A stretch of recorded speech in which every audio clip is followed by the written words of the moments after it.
இப்போ இன்ஸ்டாகிராமில் ட்ரெண்டிங்கில் இருக்க நீங்கள் ப்ரிவியூவில் பார்த்த ரீல்ஸை எப்படி ரொம்ப ஈஸியான ஸ்டெப்பில் உங்களோட இமேஜஸை வச்சு ரெடி பண்ணுறது அப்படின்றத இந்த வீடியோவில் பார்க்க போகிறோம். ஸோ இந்த வீடியோ பார்த்தீங்கன்னா சிம்பிளாக வெறும் 2 ஸ்டெப்பில் மேக் பண்ண போகிறோம். ஃபஸ்ட்டு நாம் எடிட் பண்ண போகிற இமேஜோட பேக்ரவுண்டை கட் பண்ணி எடுக்கணும். அதுதான் ஃபஸ்ட்டு ஸ்டெப்பு. ஸோ அதுக்கடுத்து நீங்கள் நான் கொடுத்துருக்க ப்ரீசெட்டை இன்புட் பண்ணி அதில் இமேஜை மட்டும் சேஞ்ச் பண்ணணும். இதுதான் 2வது ஸ்டெப்பு. ஸோ இந்த 2 ஸ்டெப்பை வச்சு தான் நம்ம இந்த வீடியோ ஃபுல்லாகவே மேக் பண்ண போகிறோம். இப்போ ஃபஸ்ட்டு எடுத்தோன்னே நாம் எடிட் பண்ண போகிற இமேஜோட பேக்ரவுண்டை கட் பண்ணணும். அது சும்மா நார்மலாக கட் பண்ணாமல் ஹெச்டி குவாலிட்டியில் எப்படி கட் பண்ணுறது அப்படின்னு பார்க்கலாம். அதுக்கு என்ன பண்ணால் ஃபஸ்ட்டு அப்படியே பேக் வந்துருங்க. பேக் வந்துட்டு உங்களோட க்ரோம் ப்ரௌசரை ஃபஸ்ட்டு ஓப்பன் பண்ணிட்டு இதில் இந்த மேலே இருக்க சர்ச் பார் இருக்குது பார்த்தீங்களா, அதில் வந்து நீங்கள் என்ன சர்ச் பண்ணுறீங்கன்னா பேக்ரவுண்ட் ரிமூவர் ஹெச்டி அப்படின்னு நீங்கள் இந்த மாதிரி டைப் பண்ணுங்கள். டைப் பண்ணது இதில் ஃபஸ்ட் எடுத்துன்னு ஒரு வெப்சைட் வருது. அந்த வெப்சைட்குள்ளே போனதும் பார்த்தீங்கன்னா இதில் வந்து நமக்கு கீழே ஆட் யுவர் இமேஜ் அப்படின்ற ஆப்ஷன் வந்து கேட்கும். ஜஸ்ட் இந்த அப்லோட் இமேஜ்ன்றதை டச் பண்ணால் தான் உங்களோட ஃபைல் மேனேஜர் வந்து ஓப்பன் ஆயிரும். ஃபைல் மேனேஜர் ஓப்பன் ஆனதுமே இந்த இடத்துல நீங்கள் எடிட் பண்ண போகிற இமேஜ் ஏதாவது ஒரு இமேஜ் இந்த மாதிரி செலக்ட் பண்ணிட்டு இந்த மேலே இருக்க டன்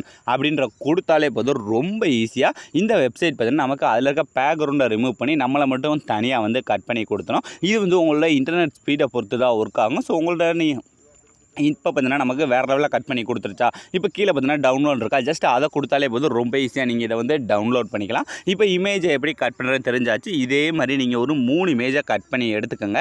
எடுத்ததுக்கப்புறம் இப்போ இதை வச்சு எப்படி நம்ம எடிட் பண்ணுறதுன்னு பார்க்கலாம். அதுக்கு ஃபஸ்ட்டு தேவையானது நான் கொடுத்துருக்க ப்ரீசெட்டு. ஸோ அந்த ப்ரீசெட்டை ஃபஸ்ட்டு நீங்கள் கரெக்டாக ஆப்பில் இன்புட் பண்ணி இந்த ப்ராஜெக்ட்ன்றதில் போனீங்கன்னா நான் கொடுத்துருக்க ப்ரீசெட் இருக்கும். அதை ஃபஸ்ட்டு கரெக்டாக ஓப்பன் பண்ணிக்கோங்க. அதை நீங்கள் ஓப்பன் பண்ணதுமே இதில் வந்து பார்த்தீங்கன்னா ஃபஸ்ட் எடுத்துனே அந்த சாங்கு, அதுக்கு அடுத்து அந்த டெம்ப்ளேட், அதான் இந்த டெம்ப்ளேட் தான் எல்லாருமே வந்து யூஸ் பண்ணி ட்ரெண்டான வீடியோ மேக் பண்ணியிருக்காங்க. ஸோ அந்த டெம்ப்ளேட்டே நான் உங்களுக்கு கொடுத்துட்டேன். ஸோ இந்த டெம்ப்ளேட்டை ஆட் பண்ணதுக்கப்புறம் இந்த மாதிரி வெறும் 2 பேக்ரவுண்ட்ஸ் மட்டும்தான் ஆட் பண்ணியிருப்பேன். இந்த 2 இதுலேயுமே ஒரு இதில் தான், அதாவது இந்த 2ல் மட்டும் தான் நான் சொல்லிக் கொடுப்பேன். இதை வச்சு நீங்கள் மீத இருக்க எல்லாத்துலேயுமே எப்படி இமேஜை சேஞ்ச் பண்ணுற நீங்கள் அடுத்தடுத்து நீங்களாக தான் கற்றுக்கிற போகிறீங்க. ஸோ இப்போ ஃபஸ்ட்டு இந்த 2 இதில் எந்தெந்த இடத்துல இமேஜ் ஆட் பண்ணணும், எந்தெந்த இடத்துல பிஎன்ஜி ஆட் பண்ணணும் நல்லா தெரிஞ்சுக்கோங்க.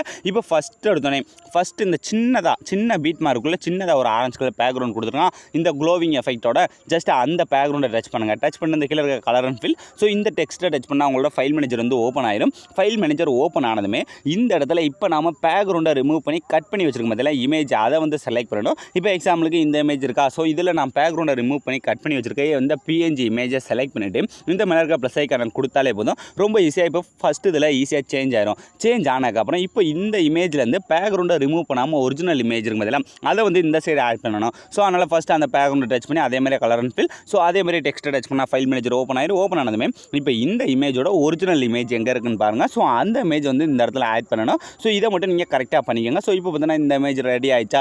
ஸோ இந்த இமேஜை அப்படி இந்த ப்ளஸ் ஐக்கான கொடுத்து இந்த இடத்துல ஆட் பண்ணிக்கோங்க. இதை நீங்கள் மூவ் பண்ணி பார்த்தாலே தெரியும்.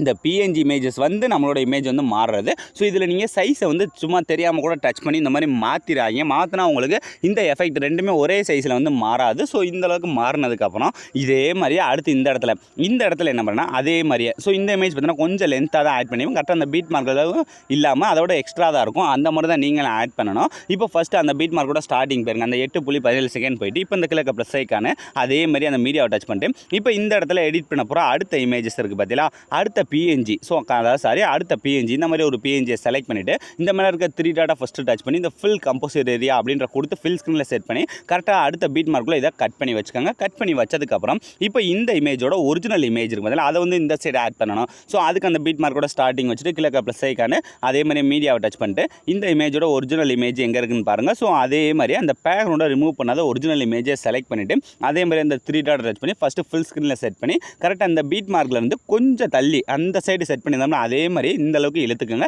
அப்போ தான் உங்களுக்கு அந்த கேப் கட் எஃபெக்ட் வந்து உங்களுக்கு ஈஸியாக வந்து கிரியேட் பண்ண முடியும். ஸோ இதே மாதிரி அடுத்து இந்த சைட்லையும் அந்த பீட் மார்க்கோட ஸ்டார்டிங்கு கிழக்க plus icon media first touch பண்ணிட்டு இந்த இடத்துல ஃபஸ்ட்டு நீங்கள் பிஎன்ஜியை செலக்ட் பண்ணுங்கள். இந்த மாதிரி செலக்ட் பண்ணிவிட்டு இந்த மேலே இருக்க 3 டாட்டா டச் பண்ணி ஃபஸ்ட்டு ஃபுல் ஸ்க்ரீனில் செட் பண்ணி கரெக்டாக பீட் மார்க்கில் கட் பண்ணி வச்சுட்டு இப்போ இதோட ஒரிஜினல் இமேஜாக அடுத்த பீட் மார்க்கில் அந்த பேக்ரவுண்டை ரிமூவ் பண்ணாத மாதிரி இருக்க அந்த பீட் மார்க்கில் நீங்கள் ஈஸியாகவே செலக்ட் பண்ணிக்கலாம். இதே மாதிரி நீங்கள் ரொம்ப ஈஸியாக ஃபஸ்ட்டு இமேஜஸை வந்து அரேஞ்ச் பண்ணிக்கோங்க.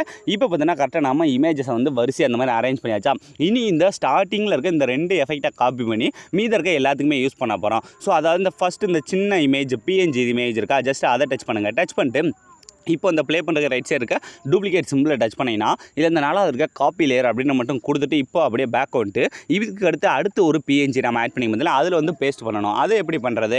அதே மாதிரி தான், ஜஸ்ட் அந்த லேயரை டச் பண்ணி இந்த டூப்ளிகேட் டச் பண்ணி இந்த கீழே இருக்க சின்ன ஆரம் இருக்க டச் பண்ணி இல்லை இந்த ஃபஸ்ட் இருக்க ஆப்ஷன் இந்த லாஸ்ட் இருக்க ஆப்ஷன் ரெண்டே மட்டும் ஆஃப் பண்ணிட்டு கீழே இருக்க பேஸ்ட் அப்படின்ற கொடுத்தாலே போதும். ரொம்ப ஈஸியாக இந்த மாதிரி ஒரு எஃபெக்ட் உங்களுக்கு கிடச்சிடும். இதே மாதிரி அடுத்து இந்த இதுலேயும் போய் அந்த டூப்ளிகேட் டச் பண்ணி இப்போ சும்மா அந்த கீழே இருக்க பேஸ்ட் ஸ்டைல் அப்படின்ற மட்டும் கொடுத்து ஈஸியாகவே பேஸ்ட் பண்ணிக்கோங்க. இப்போ பிஎன்ஜி எல்லாத்தையுமே எஃபெக்டாக பேஸ்ட் பண்ணியாச்சு. இனி மீதி இருக்க இந்த இமேஜஸ், ஸோ அதில் எப்படி எஃபெக்டாக பேஸ்ட் பண்ணுறேன்னு பார்க்கலாம். அதுக்கு என்ன பண்ணால் ஃபஸ்ட்டு அதே மாதிரியே இந்த ஃபஸ்ட்டு நம்ம ஆரஞ்சு கலர் பேக்ரவுண்டை சேஞ்ச் பண்ண பார்த்தீங்களா, அதை டச் பண்ணி இந்த டூப்ளிகேட் டச் பண்ணி அதே அந்த லேயரோட காப்பி பண்ணிவிட்டு இப்போ மீதி இருக்க அந்த 2 லேயரும் ஸோ இந்த மாதிரி லாங் ப்ரெஸ் பண்ணி செலக்ட் பண்ணிவிட்டு இந்த டூப்ளிகேட் டச் பண்ணி இந்த கீழே இருக்க சின்ன ஆரம் இருக்க டச் பண்ணி இந்த ஃபஸ்ட் இருக்க ஆப்ஷனையும் இந்த லாஸ்ட் இருக்க ஆப்ஷனையும் மட்டும் ஆஃப் பண்ணிட்டு கீழே இருக்க பேஸ்ட் அப்படின்ற கொடுத்தாலே போதும். ரொம்ப ஈஸியாக வேறு லெவலில் இந்த மாதிரி எஃபெக்ட் வந்து பேஸ்ட் ஆகிடும். ஸோ அவ்வளோ ஈஸியான ஸ்டெப்பில் கேப்கட்டில் எடிட் பண்ணுற எஃபெக்டை நம்ம அலைட் மோஷனில் எப்படி ஈஸியாக மேக் பண்ணுறதுன்னு பார்த்தாச்சு. ஸோ இதே மாதிரி இன்னும் உங்களுக்கு என்னென்ன இன்ட்ரெஸ்டிங்கான வீடியோஸ்லாம் வேணுமோ ஸோ அது எல்லாத்தையுமே மறக்காமல் கமெண்ட் செக்ஷனில் கமெண்ட் பண்ணுங்கள். ஸோ அலாம் ஃப்ரெண்ட்ஸ், இந்த வீடியோ முடிஞ்சு. ஸோ இந்த வீடியோ உங்களுக்கு பிடிச்சிருந்தா மறக்காமல் ஒரே ஒரு லைக் பண்ணிடுங்க. ஸோ தேங்க்ஸ் ஃபார் வாட்சிங்.